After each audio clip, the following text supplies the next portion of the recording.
This in from Freddie. The point about this subject having no bearing on one's politics is true. I'm a left-winger, says Freddie, and most of my inner circle are too. No one thinks this amount of people coming to our shores on a daily basis can ever be acceptable.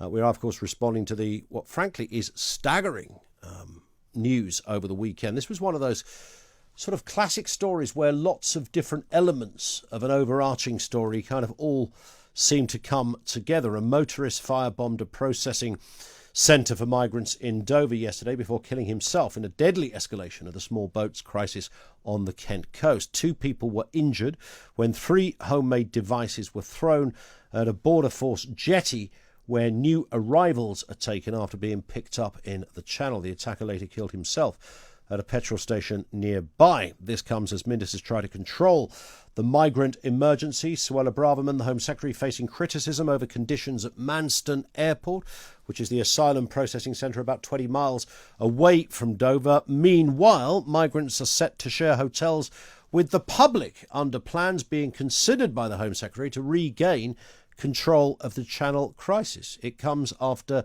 1,900 people made that crossing just this weekend. How do we solve the problem? We'll talk to Ivan Sampson, an immigration lawyer, in just a moment. Firstly, Tom Hunt, Conservative MP for Ipswich, is with us. Afternoon to you, Tom. It's often said, and you'll be familiar with this debate when this comes up, which is quite a lot, the only reason these people are making the journey in the way they are is because the government have closed off all other legal routes. Is that true or false? Well, I think this is, I think it's a bit of a red herring. Because if we look at this hypothetically, if there was such thing as, if there was a sort of, in terms of, I think if you look at it in total, I mean, we've taken tens of thousands of genuine refugees who have come here fleeing persecution from Syria, Afghanistan, Hong Kong, Ukraine. And if you compare the number we've taken compared with other countries, we've done more than average, and I think that is something we should be proud of. When it comes to this idea about safe and legal, so the suggestion here is that when these individuals are in other safe European countries that they can then apply from those safe European countries to gain asylum here, even though they're already in a safe European country. That's what they're suggesting. What they don't answer, though, is what happens to those individuals who may apply and are unsuccessful, but still attempt illegal entry into our country, because there would still be many individuals who attempt it despite the fact they've been rejected. Yeah, of course. Those individuals can't answer that question. And then there's also this point about the definition of the refugee, which I think is overly loose and open to abuse. And actually, the current Prime Minister, during his leadership campaign over the summer, said that needs to be tightened up, and he's right to say so. And when you say it's the definition of a refugee is too loose, can you expand on that a little, Tom?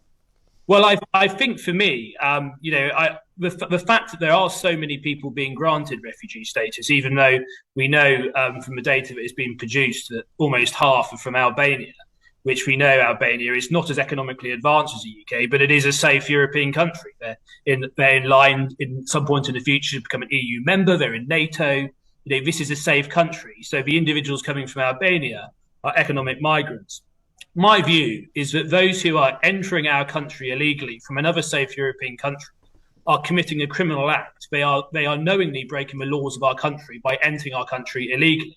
And the moment they arrive, they should be treated as such. But isn't the kind of difficulty with that is that you can think that, but the minute somebody arrives and claims asylum, there ceases to be any kind of criminal act to consider.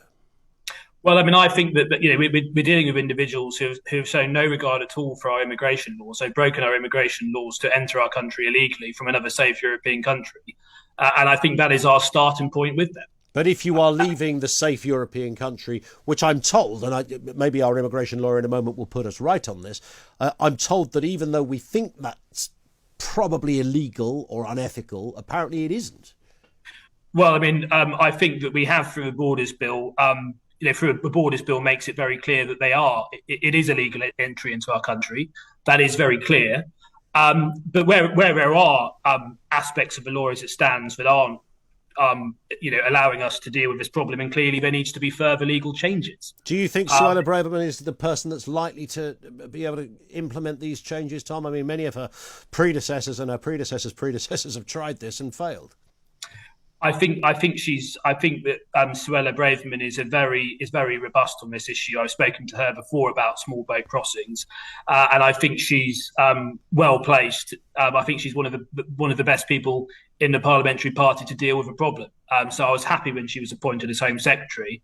And I think that if anyone's going to solve it, I think she will. And I do also. I've spoken to the Prime Minister about this issue during a recent, very short leadership activity, and I spoke to him about it, and he made it very clear to me how seriously he takes it.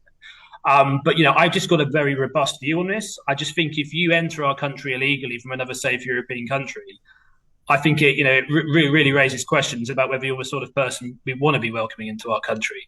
And I think we should be prioritising genuine refugees, those who are fleeing persecution and coming directly from those unstable areas, such as Ukraine, wherever really. And I'm very proud of the efforts that we've made. And the problem is a lot of these economic migrants who are coming over from another safe European country, they're directly working against the interest of genuine refugees because we've got limited capacity in this country. Sure.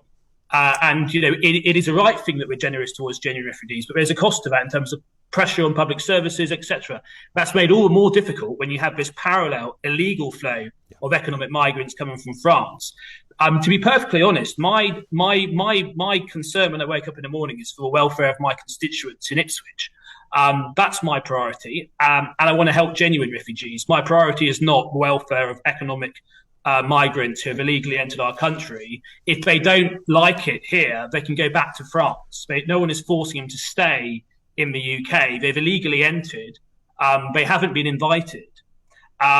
Nobody's forcing them to stay in the UK.